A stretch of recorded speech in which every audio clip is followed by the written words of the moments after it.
So as part of the 4-year anniversary event, Scopely has been putting out quite a few free-to-play roadmaps. This is Rivermouth 3, and there's already been 1 and 2, and there was another map that actually came out today.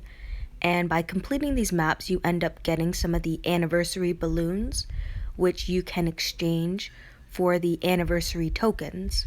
Now, again, these tokens are used in order to try and get Sergio, and then a bunch of other items that are frankly not very good.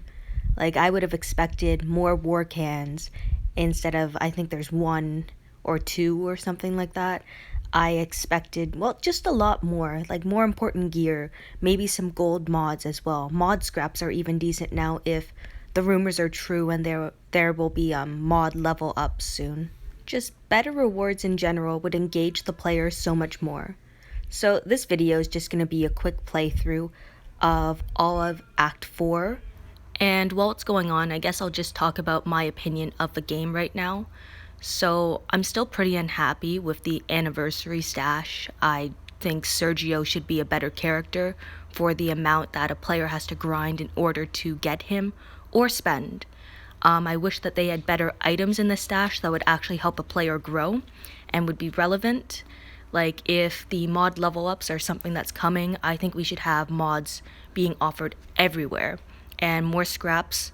I do like that with the recent update, you can have more scraps now in your inventory, and you can convert more scraps at night. So I think it's 180,000 scraps instead as your max inventory, and you can just convert. I can't even remember how much wood it is, but point is it went up, which is very helpful because mods are still playing a huge role in this game.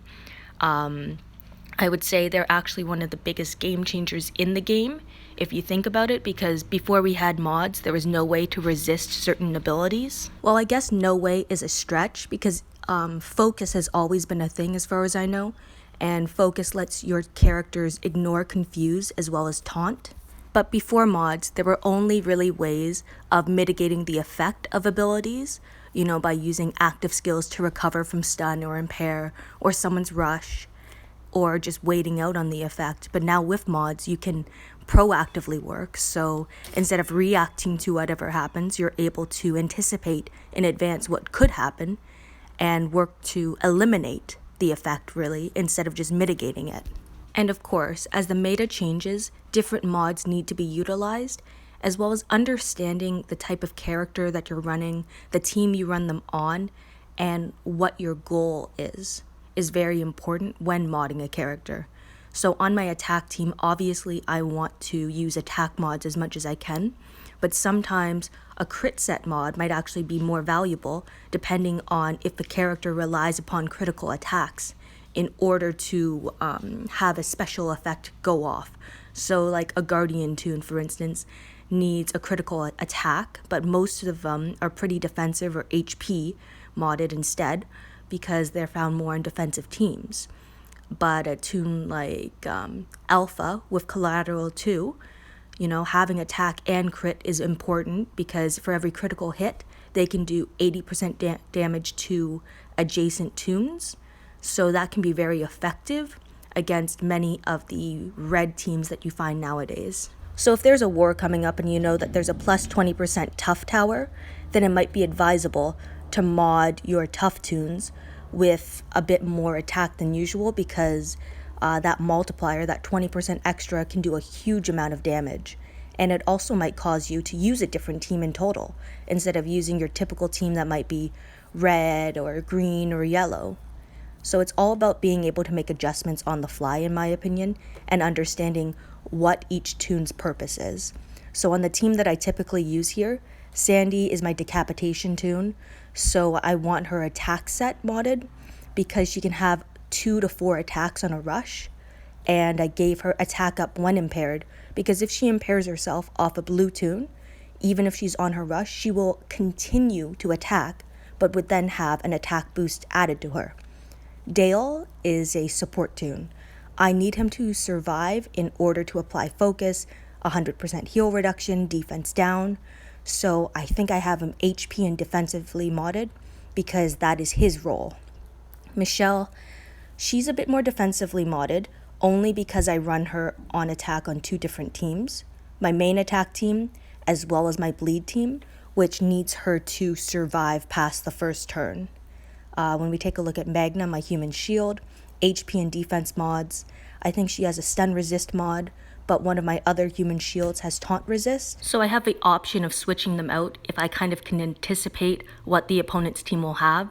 So if I know there's going to be a Dr. Stevens who is going to taunt my characters, or if there's another taunting toon like Cole, it's more advisable to use my human shield that has a taunt resist mod rather than using my Magna who has stun resist. Because Magna I use more against free-to-play teams because most of them have stun over taunt. Finally, for my Louis, I have a very high crit weapon on him. The whole when my HP is greater than 60% plus 35% crit, plus 35 crit, and a huge bonus to AP when attacking. So then I just attack modded him instead of crit set, but to be honest, I probably could use crit set mods. I just found my attacking mods to actually give me a higher crit damage output than my crit set, just because my crit damage mod that goes in the bottom left auxiliary slot ended up being a lot higher than any of my crit set mods. So it just made more sense to me, especially after doing the math.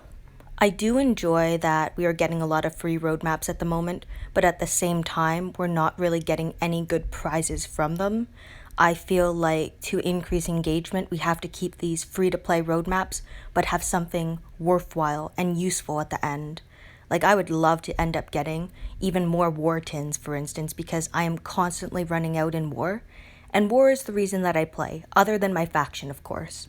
Like, war is the most engaging part of the game, but if there's a paywall for it, well, it becomes very difficult for a lot of players to keep up and stay engaged over the whole weekend, for instance, if you're not getting good drops.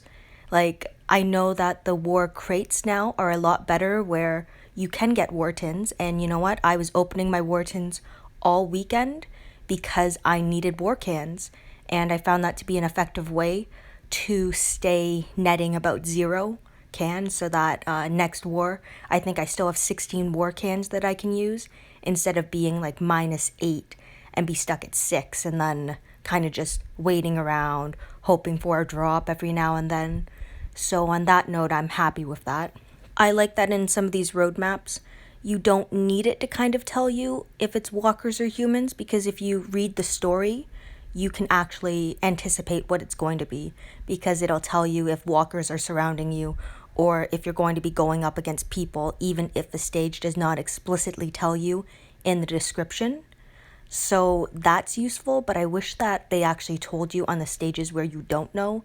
So, because especially when it requires specific energy and you can run out of it. So like using your matches on the premium roadmap for Pete's blue keys, I don't like that we weren't told if it was walkers or humans, because it's hard to anticipate and to create a team that can do both.